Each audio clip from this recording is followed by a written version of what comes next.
Hello friends, continue કરીએ છીએ reconciliation statement મેળવણી પત્રક ચેપ્ટર. તો આજનો મારો સમ છે, મોટો સમ છે કાફી. It is 18 number, Gujarat limited કંપનીનું નામ છે. Finest sum, one of the you can say, અને મોટો સમ છે, કમ્પ્લીટ સમ છે. તો આવો આજે આપણે લઈએ 18 નંબરનો સમ. તો જરાક સમમાં રીડિંગ કરીએ. શરૂઆત બહુ મસ્ત છે, તમને બહુ ઇન્ટરેસ્ટિંગ લાગશે શરૂઆત. તો વાત એમ છે, લકીલી પીએનએલ યાની કે નફા નુકસાન આપેલું છે, એટલે એક વાત તો કન્ફર્મ થઈ ગઈ કે આપણે ડિરેક્ટલી સમમાં શું સ્ટાર્ટ કરશું, કોસ્ટ. That's fine. તો પછી દર વખતે હું તમને પૂછું કે ચાલો ભાઈ, તો પછી મને યુનિટ કહો. તો યુનિટ જુઓ, તમને ડેટા પાછળ પીએનએલની નીચે તો કંઈ નથી આપ્યું, બટ પીએનએલની અંદર નજર નાખીએ. હું તમને પૂછું છું, પ્રશ્નનો જવાબ આપજો. બોલો, ઓપનિંગ સ્ટોકના ડેટામાં યુનિટ છે ઓપનિંગ સ્ટોકનો? ગ્રેટ. ક્લોઝિંગ સ્ટોકના યુનિટ છે. હવે મેઇન મને બે જોઈએ, સેલ ને પ્રોડક્શન. બોલો, સેલના યુનિટ નથી, તો પછી પ્રોડક્શન યુનિટ એ ક્યાંય? બસ મેં કીધું ને, શરૂઆત સારી. બાકી honestly last lecture, second lecture આપણો તો વિડીયો 2 એવો જ સમજે ઓનેસ્ટલી, બટ શરૂઆત બહુ સ્ટાન્ડર્ડ છે. હવે યુનિટ વગર તો હું એક પગ પણ આગળ નહીં લઈ શકું, તો કંઈક યુનિટ તો ગોતવા તો પડશે જ. ચલો, પીએનએલ નીચે જે ડેટા છે એ સ્ટડી કરીએ. પીએનએલ પછીના ડેટામાં લખ્યું છે કે કોસ્ટ એકાઉન્ટમાં મટીરિયલ ને લેબર એટ એકચ્યુઅલ કોસ્ટ, પડતર કિંમતે જ દર્શાવાય છે. આનો મતલબ શું? મટીરિયલ ને વેજીસ, માલ ને મજૂરી કોપી કરવાના. હા, આ વર્ડનો મિનિંગ મેં પહેલા જ લેક્ચરમાં સમજાવી દીધું છે. ઇંગ્લિશમાં વર્ડ છે charge at actual cost, material and. ગુજરાતીમાં વર્ડ હશે માલ ને મજૂરી, પડતર કિંમતે જ દર્શાવાય, તો ખરેખર કિંમતે જ દર્શાવાય છે. એનો મતલબ કોપી કરાય છે, મતલબ કે જેટલું પીએનએલમાં છે એટલું છે. તો જરાક ચલો સ્ટાર્ટ તો કરીએ. બોલો, મટીરિયલ તમે કોસ્ટ શીટમાં પણ મને કેટલો લખાવશો? કન્ફર્મ 2 લાખ. અને વેજીસ કેટલી લખાવશો? Confirm 1,50,000, 150. So the total is, આગળ વાંચો additional data. Direct material per unit 20. એકમ દીઠ માલ સામાન કેટલો રાખવાનો છે? 20. હવે તમે કન્ફર્મ થઈ ગયા, યુનિટ મળી ગયા. આપણે મટીરિયલ 2 લાખ રાખવાનો છે, અને બીજી હિટ એ આપી છે કે પર યુનિટ કેટલો રાખવાનો? 20. તો હવે કન્ફર્મ થઈ ગયા આપણે કે જો ભાઈ પર યુનિટ 20 રાખવું હોય, અને બારે તો કન્ફર્મ કેટલા રાખવા પડશે? 2 લાખ. તો તમે 2 લાખના ભાગ્યા 20, 2 લાખના ભાગ્યા 20 કરી નાખો, એટલે યુનિટ મળી ગયા. અને ઓબ્વિયસલી આ કયા યુનિટ મળ્યા? યસ, ઉત્પાદનના એકમ. કેટલા? 10,000. આ શરૂઆત સારી. એમાં ઓનેસ્ટલી કંઈ ન હતું, કરવા દેત તો તમે કરીએ લેત, બટ આ વાત ખાલી હતી. એટલે મટીરિયલની મદદથી મેં શું ગોતી લીધા? ઉત્પાદનના એકમ, પ્રોડક્શનના યુનિટ. થયો. હવે હું બિંદાસ. હવે સેલના યુનિટ સર કેમ ગોતશો? હવે તો ફોર્મ્યુલા છે આપણી પાસે. લાસ્ટ ટાઈમ પણ યુઝ કરી હતી આપણે ફોર્મ્યુલા. શું હતી ફોર્મ્યુલા? જુઓ,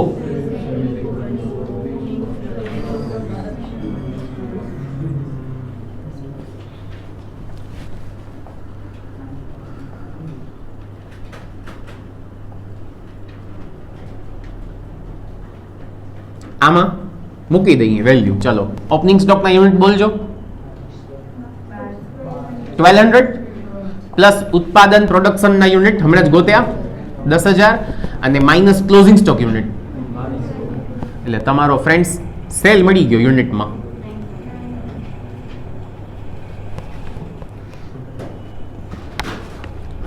તો production, cell, opening stock, closing stock, હવે બધા યુનિટ મારી પાસે અવેલેબલ. કાલનો સમ થઈ ગયો. હવે કરું કન્ટિન્યુ. શરૂઆત ઓકે. કોની મદદથી યુનિટ મળ્યા? મટીરિયલ, માલ સામાનની મદદથી. બસ આટલું જ કહેવું તું મારે ખાલી. પ્લસ થશે ફેક્ટરી ઓવરહેડ, કારખાના ખર્ચા. તો જુઓ નીચે ડેટા આપી જશે કેટલી રાખવાની છે જુઓ પેરેગ્રાફમાં. Production overhead 50% of prime cost, પ્રાથમિક પડતરના 50%, આના હાફ.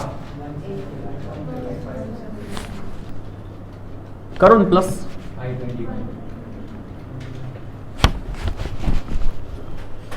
યા ઓફિસ એક્સપેન્સીસ પણ કંઈક હિટ હશે. ઓફિસના ખર્ચા શું છે? ઓફિસના એડમિન ખર્ચા અને સેલિંગ એક્સપેન્સ ખર્ચા બંને 15 રૂપીસ રાખવાના છે પર યુનિટ. એકમ દીઠ 15 રૂપિયા, પર યુનિટ 15. ચાલો, તો યુનિટ કેટલા લેશો? ઇન્ટુ 15 સો टोटल कर नाखो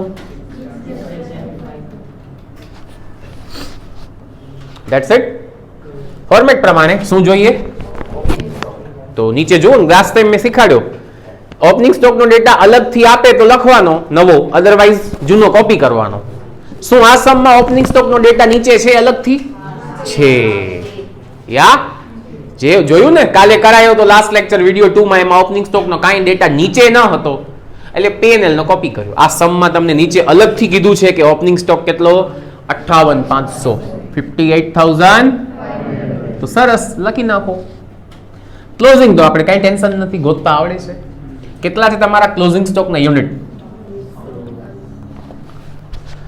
2200 ગુણ્યા મલ્ટીપ્લાય બાય આપણે અમાઉન્ટ કરીએ તો પર યુનિટ કોસ્ટ ગોતી લઈએ એકમ દીઠ પડતર અહીંયા કેટલી હશે તો 675 ભાગ્યા 10000 કરો 67.5 67.5 હશે યસ ઓર નો તો મલ્ટીપ્લાય કરી નાખો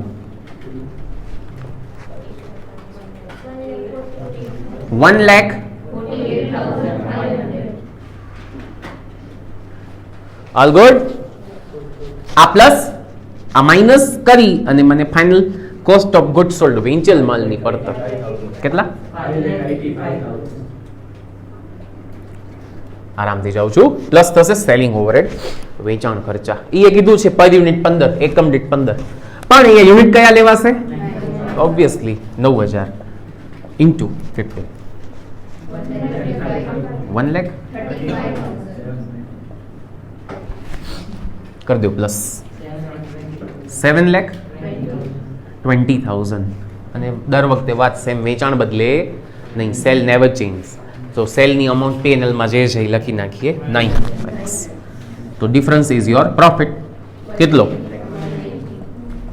તો મેં કહ્યું બરાબર જસ્ટ પ્રેક્ટિસ આજનો લેક્ચર શરૂઆત સારી બાકી પ્રેક્ટિસ આજે આપણે ટોટલ લાસ્ટ લેક્ચરની જેમ જ 3 સમ લેશું બટ ત્રણે સ્ટાન્ડર્ડ મોટા સમ્સ છે આવા જ ચલો સ્ટેટમેન્ટ બનાવી લઈએ તો આપણે પ્રોફિટ ગોત્યો હું આથી સ્ટાર્ટ કરીશ દેટ ઇઝ 180 અને બુકમાં જુઓ ને net profit in the P&L કેટલું છે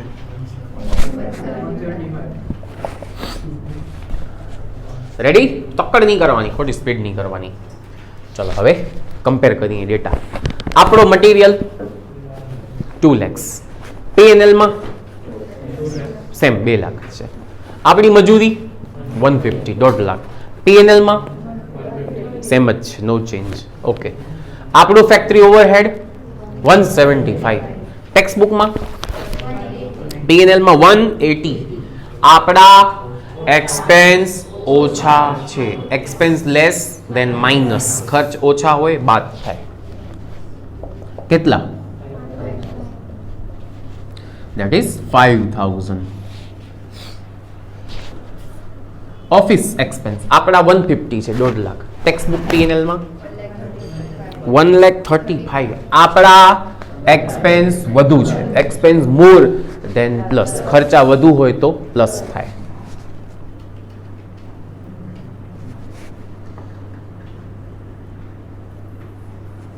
કેટલા વધુ છે ઓલ ગુડ આપણો ઓપનિંગ સ્ટોક 58,500 P&L માં ઓપનિંગ 48,000 આપણા એક્સપેન્સ વધુ છે એક્સપેન્સ જ છે એક ક્લોઝિંગ સ્ટોક છે શું કન્સિડર થાય ઇન્કમ આપણા એક્સપેન્સ વધુ છે એક્સપેન્સ મોર ધેન પ્લસ ખર્ચ વધુ હોય તો ઉમેરો ઓપનિંગ સ્ટોક કેટલો વધારે છે 10,500 ચાલો આરામથી જોઉં છું આપણો ક્લોઝિંગ સ્ટોક 1,48,500 એક 48,500 જ્યારે P&L માં જુઓ તો આપણી ઇન્કમ આપણી આવક શું છે વધારે છે ઇન્કમ મોર ધેન માઇનસ આવક વધુ હોય તો બાદ થશે કેટલી ઇન્કમ વધારે છે આપણી આખો સ્ટોક કેટલો વધારે છે 31 ધીમે ધીમે ખોટી સ્પીડ નહીં થાય નેક્સ્ટ સેલિંગ ઓવરહેડ વેચાણ ખર્ચા તો આપણા કેટલા છે બોર્ડ ઉપર અને ટેક્સ્ટ બુકમાં આપણા એક્સપેન્સ વધુ છે, એક્સપેન્સીસ આ મોર ધેન પ્લસ, ખર્ચ વધુ હોય ઉમેરાય. કેટલા એક્સપેન્સ વધારે છે સેલની? કેટલા કહો છો? ચાલો ધીમે ધીમે જઈએ છીએ. કોસ્ટ આખી કવર અપ, બધું આવી ગયું. ચાલો શાંતિથી આવો ને પે એન્ડ ડેબિટ. તો શરૂઆત કરીએ ડેબિટ સાઇડ. કઈ આઇટમ્સ છે જે આપણે કોસ્ટ શીટમાં પડતરના પત્રકમાં નથી લખી? લોટ્સ ઓફ એકચ્યુઅલી 4-5 આઇટમ છે. બેડ ડેપ છે, આ છે, ગાલખાત બાલખાત. ટૂંકમાં આ બધા ખર્ચા આપણે લખ્યા નથી. આપણે મીન્સ અહીંયા, તો એનો મતલબ આપણા એક્સપેન્સીસ ઓછા હશે. એક્સપેન્સ આર લેસ ધેન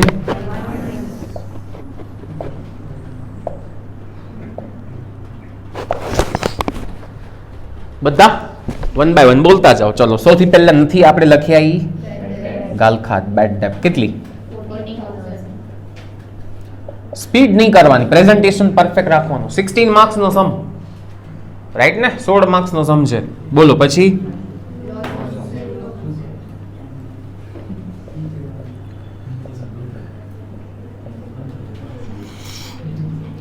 પછી પેનલ્ટી, દંડ કેટલો લાગો? 3000. પછી ડિબેન્ચર ઇન્ટરેસ્ટ, ડિબેન્ચર વ્યાજ કેટલો છે?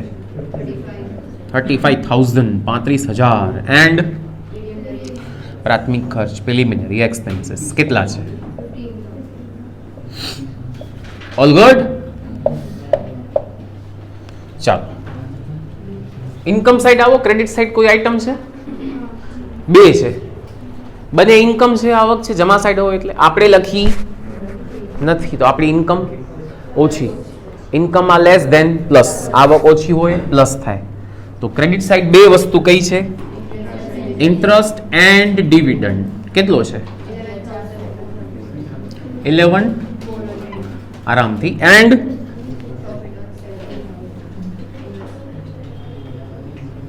કેટલો? 30 કયો છો ને?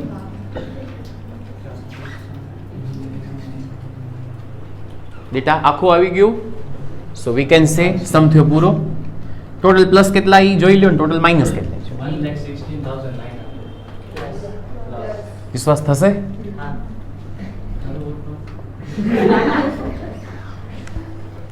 1,16,900. અને નીચે માઇનસમાં 121,900.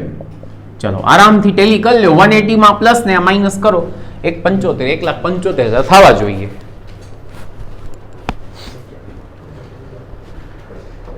ટેલી. ચાલો 2 મિનિટ ખાલી સાંભળી લો.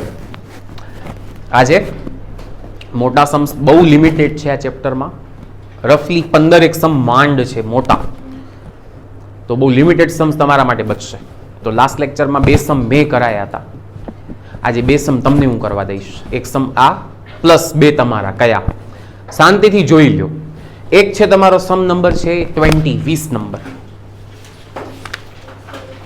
પ્રજ્ઞેશ બધા ઇવેન્ટ આપ્યા છે, સેલના પણ છે, ઓપનિંગના છે ને ક્લોઝિંગ. તમે ફોર્મ્યુલા મૂકી પ્રોડક્શન યુનિટ ગોતી લેજો ને રેગ્યુલર સમ, કાંઈ જ નહીં. અને એક છે 16 જે ડુપ્લિકેટ આનો 16 નંબર. આમાં તમે કોની મદદથી પ્રોડક્શન યુનિટ ગોત્યા? મટીરિયલ. સેમ આ 16મા સમમાં આમ જ. 2 મિનિટ હજી એક લાસ્ટ વાત. તમે એક વસ્તુ નોટ કરી, આપણા 3 લેક્ચર થયા માં રફલી 7-8 સમ્સની આસપાસ જોયા. બધામાં તમે એક વસ્તુ નોટ કરી, મટીરિયલ ને વેજીસ બેમાં કેવા રહે છે? હવે પહેલા મેં નહોતું કીધું, જાણી જોઈએ. હકીકત એ છે કે એકચ્યુઅલી દર વખતે સેમ જ રહે. લાઈક જસ્ટ હિન્ટ પણ આવી ગઈ કે મટીરિયલ ને વેજીસ કોસ્ટ શીટમાં અને P&Lમાં, પડતરના પત્રકમાં ને નફા નુકસાનમાં, યા તો એમ બોલો કે નાણાકીય હિસાબોમાં ને પડતરના હિસાબોમાં, ફાઇનાન્શિયલમાં ને કોસ્ટ એકાઉન્ટમાં સેમ રહે. હવે આ એક જસ્ટ વાત. All good? તો આપણે આજે બીજા 3 સમ પતાવ્યા. લાસ્ટ લેક્ચરમાં પણ 3, આજે પણ 3. સો બી ક્લિયર. વિડીયો પોઝ કરી એક જ સમ આજે લીધો છે બોર્ડ ઉપર, પતાવો. અને 2 હોમવર્કના સમ્સ કયા? 20 and 16. Pragnesh is the name and ખ્યાતિ કંપની ઇઝ ધ નેમ. આ બંને આપણે હોમવર્કમાં લેવાના છે. તો એટલું રાખીએ છીએ આ લેક્ચરમાં. આ સમ આરામથી બતાવો. મળશું નેક્સ્ટ લેક્ચરમાં. Till then bye bye.